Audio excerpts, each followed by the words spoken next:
A category I'm running today is no out of bounds. It used to be called something else, but we found a bunch of stuff in the game to warrant a category called no out of bounds. It used to be no telejumping, and then we found an out of bounds that wasn't telejumping that we needed to take out of the main category. So this is the main category of the game, pretty much. Not glitchless, we skip an entire intermission section, but I'll get into that once we start the run. So now we are all set to start. All right, countdown from 5, 4, 3, 2, 1, go! All right.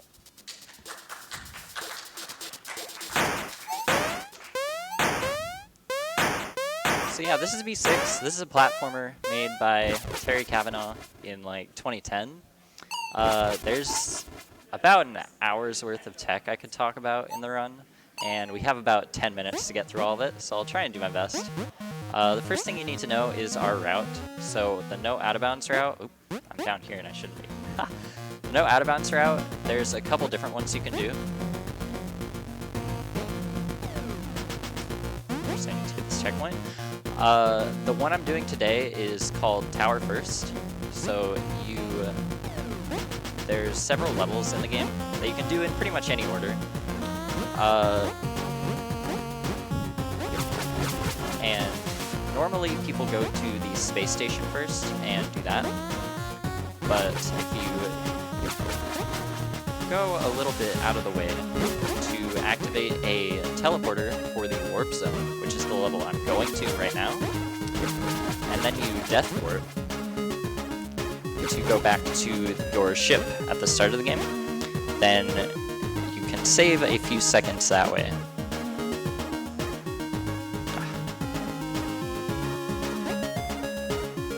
So right here, I'm going to use a death key to take us back to the checkpoint that I activated a minute ago.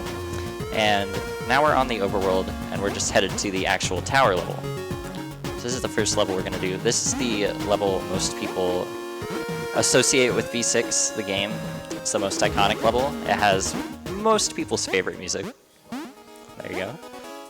But it is also the auto-scroller section, so as a speedrunner, we kinda dislike it. There is a little bit of tech you can do in the tower, though, to save just a little bit of time. And the first of those will be coming up right here. So I flip from the very bottom screen to the top and then die on the spikes at the top of the screen. And what that does is scroll the screen forward a tiny bit faster than it is by default. And we can do that in several places in the tower to save just a little bit of time each time we do it. For most of the checkpoints, I can hit the spikes at the top of the screen, but if I don't do that, I have the death key right here, the R key as a backup. So that was a pretty good one. We hit the actual spikes at the top of the screen. That's all of the like speed ups in this section though, so from here on out it's just the plain old auto scroller, so you can enjoy the music and the flashing colors.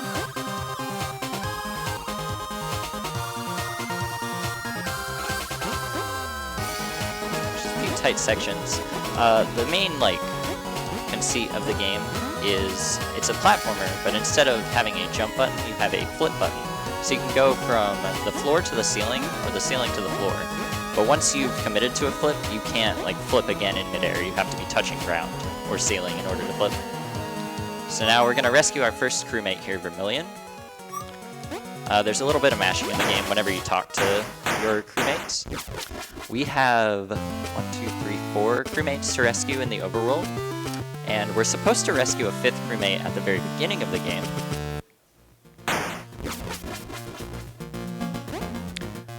But we skipped that, as you might have seen, while out of sorts. And the reason we do that is that's what allows us to skip an intermission cutscene later in the game. So right now we're in a state where we can't complete the game because we skipped the very first level, but we go back and fix that much later on. Where I'm at now is the warp zone, and each level of the game kind of has its own unique mechanic that it introduces. The tower was the auto-scroller, and this level, if you can't tell already, is screen wrapping. So there's only one direction on each screen that actually takes you to the next screen, and every other screen will just loop you around. Or every other way off of the screen. So it's about getting through the obstacles to get to that section of the screen that you need to go through. For each screen, there's kind of several strats you can usually do, and some are faster than others, some are slower than others. Don't quite have time to get into every single one, but like, for this screen, there's a death warp that I want to show off that saves a couple seconds if you do it right. There we go. So if you hit that warp token at the same exact time as you hit the death key, it actually takes you to the default position on the next screen, and from there you can hit the next teleporter a little earlier. So there's Warp Zone.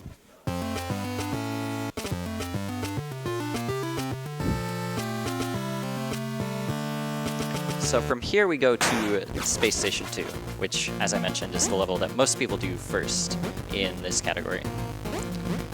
They do that because it's generally the hardest level at the top level. You have a lot of tech that you need to do in order to save just minuscule amounts of frames.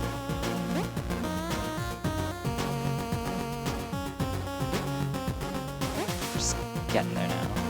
The game, as I mentioned, is designed kind of non-linearly, so after you do the first level, you can go pretty much anywhere you want. Alright, so now we're into Space Station proper. What we picked up there is a trinket. We're getting 2 of those in the run today. There's one there in just a random hallway to save a little bit of time over walking the long section of these treadmills that I'm on right now, which is the unique mechanic in Space Station. These treadmills go in either direction, and depending on the way you're running, they either speed you up or they slow you down. There we go. Alright, that screen Gordian Knot is one of the harder ones, and it's one of the ones where there's a strategy that saves like a full second, but it's almost impossible to do. It requires a double like frame perfect flip. So on this screen, as another example, if you buffer 2 flips in that little section at the bottom, you can actually get through that cloud section in 1 cycle without having to wait at all.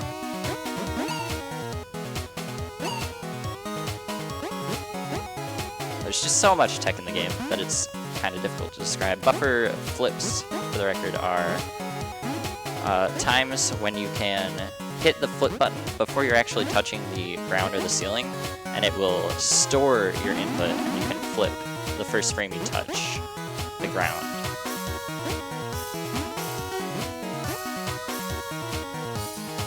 There's other things there, like edge flips, where you flip after you've walked off the edge of a platform. You have a couple frames of leeway to do that, and that's used in a couple of places to do skips and save time.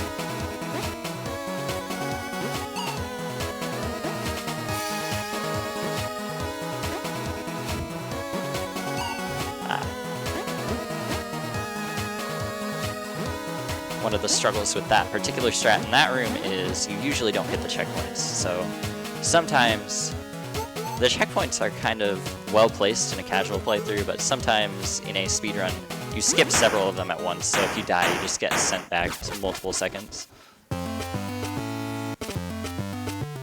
So now we've rescued 3 crew members, so the game recognizes that we've rescued 3 of our crewmates, and they take us to the first intersection, or the first intermission, rather.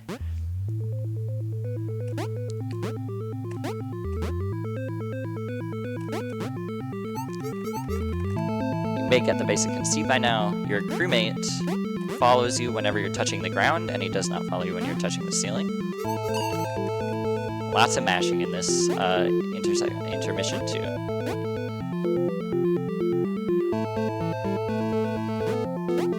There we go. You kind of have to flip from floor to ceiling with pretty specific timing. If you miss it, you have to wait a whole cycle.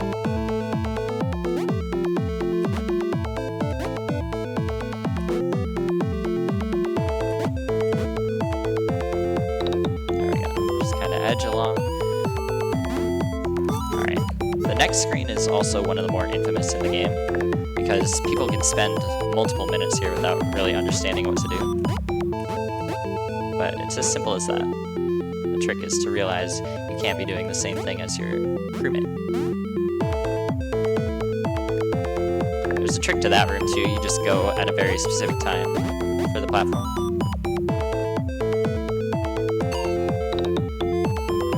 There we go. One thing I'm doing, you may see in these long sections with lots of flips and vertical movement, is trying to flip and kind of cut the corner of a platform as I'm going past it. The reason for that is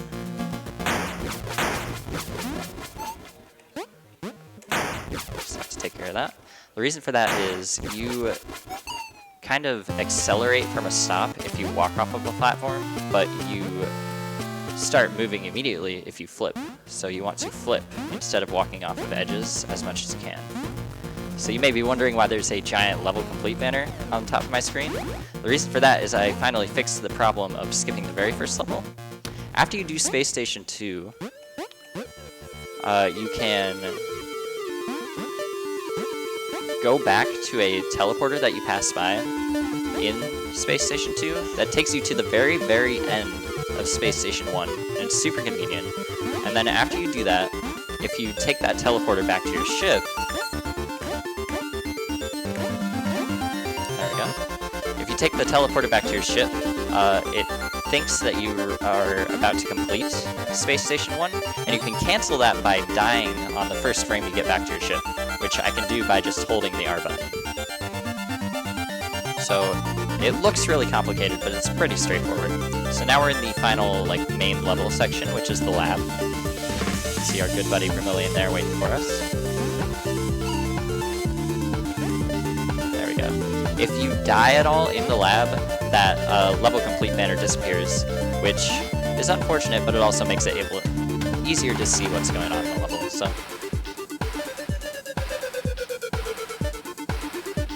there we go. And the caveat with the lab, of course, is these lines that flip you whenever you touch them.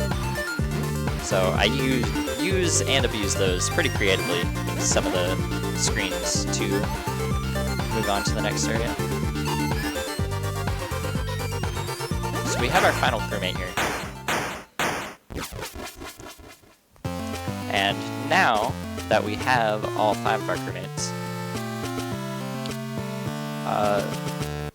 the game would end, but Terry decided we needed one final challenge under our belt before we can finish the game. So our crew's all safe, but now we're teleported again to this strange dimension. We have one final set of pretty difficult platforming challenges. It starts off simple. The final level is really cool because it really combines all the disparate mechanics that you've gone through throughout the game to this point and shows off how they can be used together. So right now we have the lines that flip you. Go an extra cycle. There we go. And we have the screen wrapping mechanic of the warp zone in this first section.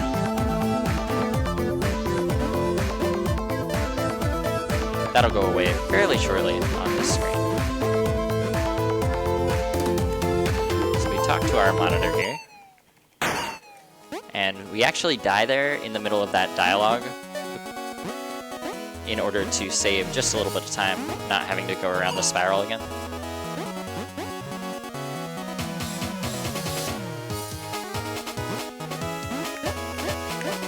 What I'm trying to do here and here, it's called a line flip. You saw it in the lab as well. If you are standing a very specific distance away from a line off the ground, you can hit flip twice in quick succession and actually go straight through it. And that just saves a little bit of time having to go around the long way. final little bit of level here.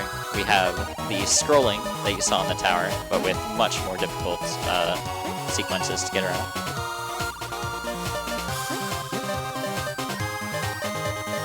Alright, that's the last truly hard bit. So now we just have these platforms to run across. Get our second trinket of the run. Wow, okay. That has not happened to me before. If you flip too fast after getting that very last trinket, you can actually hit those spikes. But that is it. I will actually count down on time. It should be 2, 1, okay. That is time.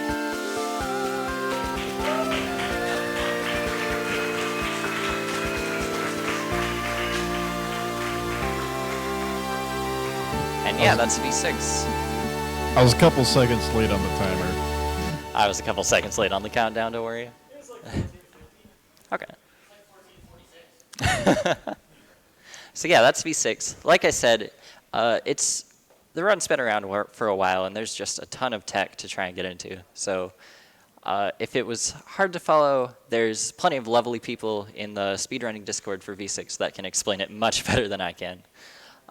So I highly recommend you check that out. Check out the game on speedrun.com. That's it from me for today. I'll see you on Sunday for Soft Body, and good luck with the rest of the marathon. Thank you.